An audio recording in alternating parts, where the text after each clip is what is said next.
I used to have a job as a thinking gopher, making £12 an hour, working for a guy who owned his own business and who made 300k a year. Redesign the website, do the laundry, pick up the laundry, lots of laundry, big range. Once I made £24 because we spent 2 hours brainstorming how he could make $3 billion in 5 years, which I would be entitled to none of, he made clear, because I was being paid now, which really incentivized me in all of our conversations about how to outdo Uber Eats by delivering food via trebuchet. And that's how we invented Bitcoin. It's probably one of the best jobs I've had.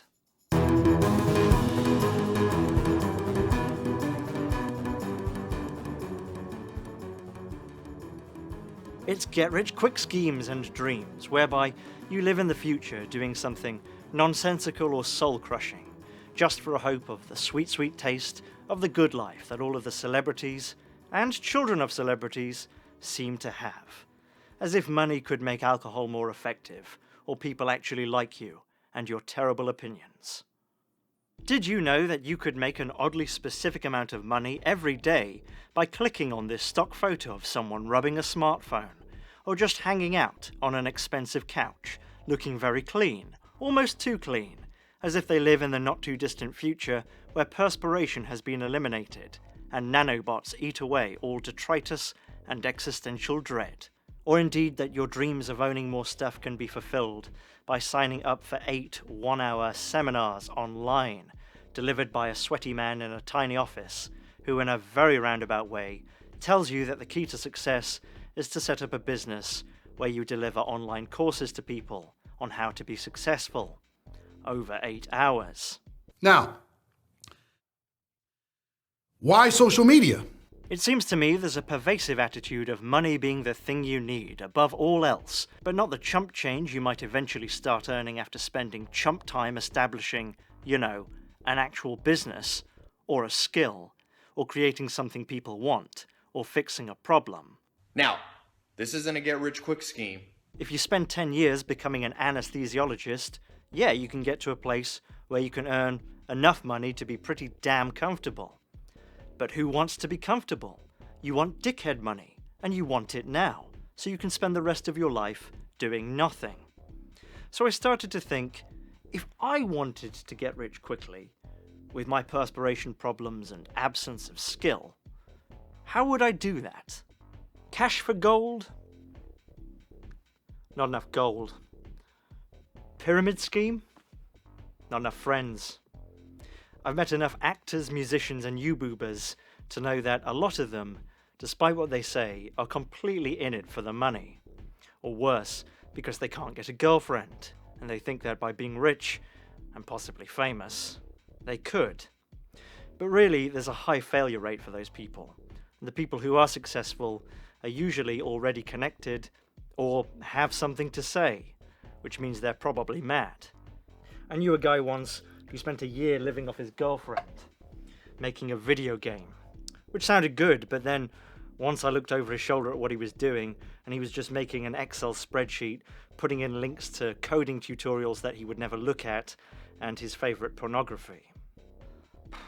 The clue was that he'd talk about his billion-dollar gaming company all the time, but he didn't have a title for his genre-defying video game starring a man on a planet, probably procedurally generated, possibly with a corporation, probably the baddies, not sure yet, definitely with customizable vehicles, not sure yet.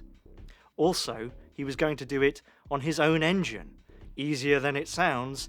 The link to the tutorial is right there. Now pass the bong. This is how Richard Branson starts his day. Takes a lot of money to set up an intentional house of crepes and crepe-like food. Crepes. It's a Scottish thing. I guess you could invent something, but all the things that have been invented, and the things that are yet to be invented are yet to be invented, but will also cost $1 billion in research and development. It's not like you can be the person who invented spoons. I guess the only thing that I can really think of, honestly, is cat burglar. There's a lot of expensive cats out there. But even then, you probably want to start as a teenager, And it probably, really, takes a lot of skill. Have you ever tried to get a cat that you don't know into a sack, quietly, in the dark?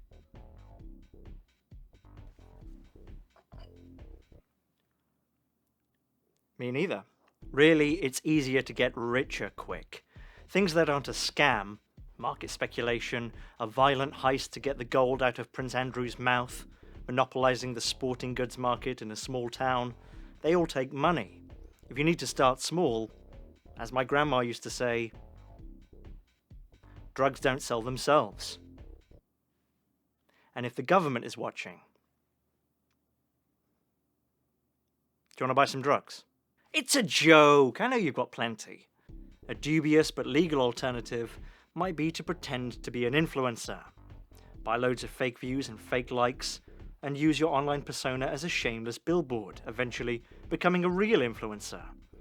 But then you have to go through the rigmarole of selling all of the products they give you instead of paying you with cash, and you also have to get in before 15% of every 18 to 30-year-old is an influencer too, setting off the inevitable influencer crash, whereby people like me suddenly realize we've been wasting our miserable lives, only for future anthropologists to consign to the same dustbin that reads, "Thought lead would make live forever." Of course, you could always tighten the belt around your head and do what previous generations did when they wanted a better, more lawn-filled life, and just do a job you hate for 20 years. 30 years. Forever. At least it's honest. But really, the trap isn't doing something that you hate, or falling for a bullshit scam, or willingly trading away your injury-free head to hopefully be a football star, or selling away your dignity to work in television. It's thinking that money, lots of disposable money, not the money you need to pay your mortgage or get those tumours that have been telling you what to do removed, is going to make you happy. Have you ever met a rich person? Don't listen. Don't listen. Be an optimist. They're not any more happy than the man who hangs out outside the liquor store near me, opening doors for people, hopefully in exchange for a cigarette or eye contact. Some are happy, many are miserable. It's like the guy I used to go for, Mr. Homunculus. He was pretty wealthy by most people's standards, but he wasn't happy, and he hoped being richer would solve that. It doesn't matter that it's obvious that much money makes NPD worse. I'm rich, but I'm unhappy. Therefore, I'm not rich. Not yet. When I'm happy, that's when I'll be rich. That works for everyone, doesn't it? Oh my god, am I some sort of communist? I think I can hear SWAT in the building. It's okay, lads, I'm a capitalist. You can't take me to jail. I have tons of credit card debt I need to repay.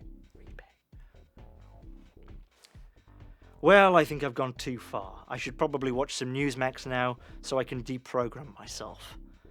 Jesus, next I'll be saying it shouldn't cost anything to get a tumour removed. Stop telling me what to do, Steve!